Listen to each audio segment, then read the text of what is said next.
Welcome back to another discussion about Australian Survivor Redemption. This is episode 2. Alright, don't watch it if you didn't watch episode 2 yet. Spoilers are going to be discussed. So much went down in this episode compared to the premiere. Like, this episode was a lot more exciting. Now, I want to state the obvious. The tribal council, oh my gosh. We got definitely a live tribal council. Now, I know some of you guys are not fans of it, while others are like the biggest fan.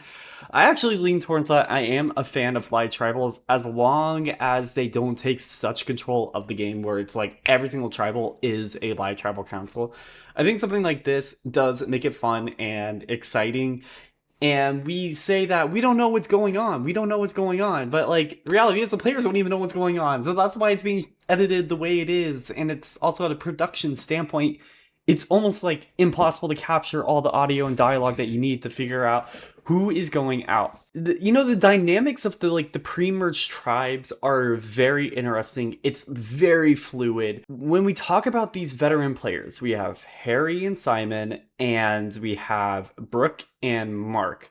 The interesting part on the Bounty tribe, Harry and Simon are working really well together. On the Baron tribe with Brooke and Mark, I don't really see their relationship lasting as long, especially given the tribal council, and we'll get more into that a bit later.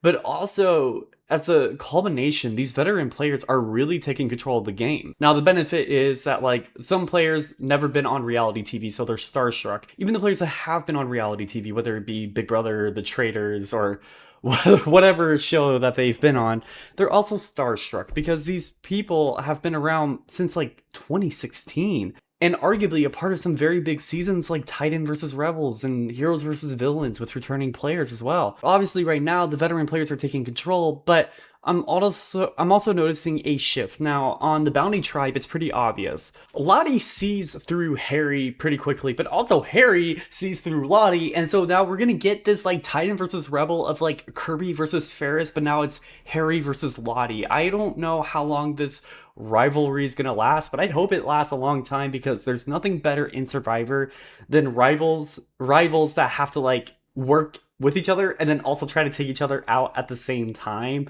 It's pretty funny to see how those dynamics evolve. Also, with these immunity idols, we have Lyndall and we have Brooke now. Also, Mark knows about the idol. Laz knows about the idol. I think her name is Laz.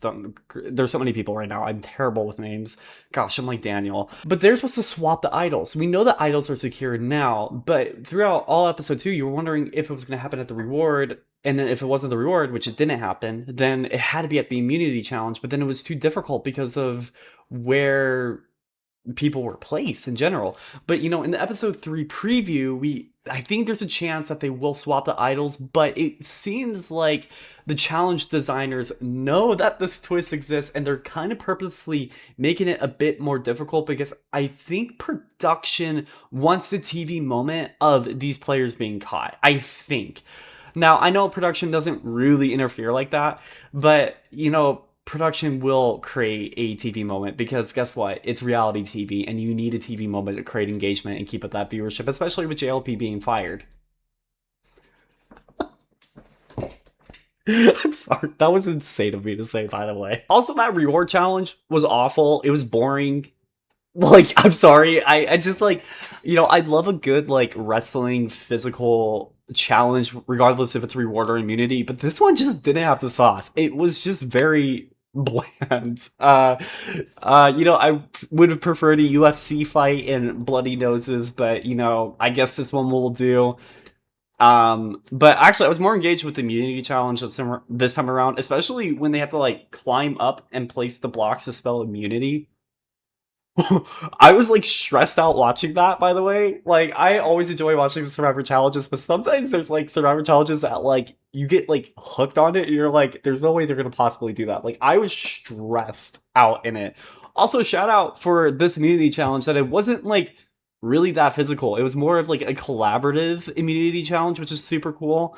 With just different elements. I really like that aspect where it's not so focused on one element. So yeah, I would say that immunity challenge was really, really intense, oddly intense. I would love to see that immunity challenge come back for another season, I think would be really, really cool for that. Also, that reward challenge, or not the reward challenge, but the reward that the Baron tribe got to go to, I thought that they were going to throw in like some sort of idle clue advantage or whatever. Actually, kind of cool that they just like pulled off and they were just like, you know what? Here's the social aspect of the game. You get to just pick your items and, hope for the best with your tribe. And for some reason, the editors were like, yeah, let's make these two tribe members look as dumb as freaking possible, by the way, by making them act like they don't see the flint. Like, editors, you're not that special. Like, if you're gonna make a joke, make sure at least it lands because they actually did bring the flint home. Don't make them look stupid because they're not stupid. I don't like that. I don't like that narrative, alright? Let's keep the facts straight. They grabbed the flint. Don't try to make a narrative that they were just so blind, unless they were literally blind and did not see it, okay? It's exhausting. But let's actually get to the nitty gritty meat. That's a terrible description, but let's get into the meat of the episode, and it is the Baron tribe dynamics and that tribal council. Now, before we get into the tribal council, it is literally the pre-strategy stage of their game, pretty much. And they have to decide who is going to be the first person voted out of their tribe, aka the second person to leave the game. Oh boy. Let's just say that it was pretty straightforward until it wasn't, until one person, maybe two, technically. So really, I saw 4 big characters, 3 main characters, but 4 big characters. The first big character is Mark. Mark kind of really led this vote at the tribal council. But then you have Johnson, which is like Mark's rival. A Big Brother player, maybe burning too bright, maybe a bit too strategic. I guess we'll have to find out in the future. Well, I guess we'll have to find out in the future based on his performance. And then we have Kat, the person that was just voted out, that came from the Traitors New Zealand season 2. And we also have Brooke with the idol that she needs to give to Lyndall, but was actually actively opposing Mark's request during the tribal council, which we will get into later. And that brings up my point why I don't think these 2 veterans are exactly going to be working with each other. They might be working with each other in the moment, but I don't think in the future they'll work with each other long term. So we have Mark sussing out Johnson because he can just kind of tell how much social control he's trying to get. Like, you can just tell by the body language, and even just by the episode alone, without like the editor's narrative, like you can see it. Like the way that he interacts with people and talks to people, like when he gets close and like says we need to go talk somewhere or something like that, like anytime anybody does that in a workplace or in Survivor, Big Brother, like that's scary because it's like, what are they talking about? What are they planning? Is that a move on me? And I think it's Survivor, the way, more important than what you say, your body language is so important because those people will just assume anything, whether it's a first impression or literally at the final tribal council and you're pleading your case for 500,000 Australian dollars. I don't think Johnson has much I don't think he has much situational awareness about himself specifically and how people perceive him. In Survivor, there's a really common saying that is said so much in US Survivor, and I think it's been said a couple times in Australian. Perception is reality. And as soon as you are not aware of that perception, you lose everything. You got to treat Survivor like you are at work. Would you be comfortable saying that to your coworkers if your entire office was placed in the situation where one person gets fired every single day? Would you really say that to your coworker? Do you really trust them? I want to give him a chance here, but it really seems like he's getting so overconfident because he is a Big Brother player, and it is like what Mark said, that he has a need to redeem himself, that he was such a big player, and he was just so close to winning, but lost. But then on the other side, we have Kat.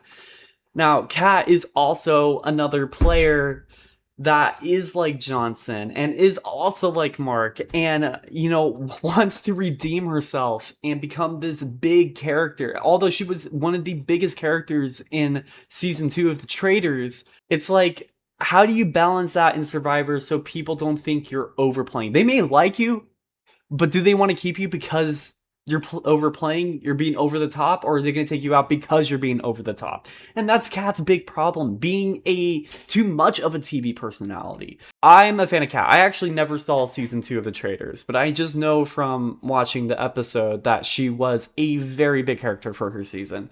And I think she had returning player itis. She had big move itis. She wanted to basically take control, wanted chaos in the tribe. And I think the tribe was actually right in voting her out, but that's really bad for my entertainment, by the way. Why would they do that? I want chaos until I'm on Survivor, then I want to control things. I sound like a first boot, dude. Yeah, it just...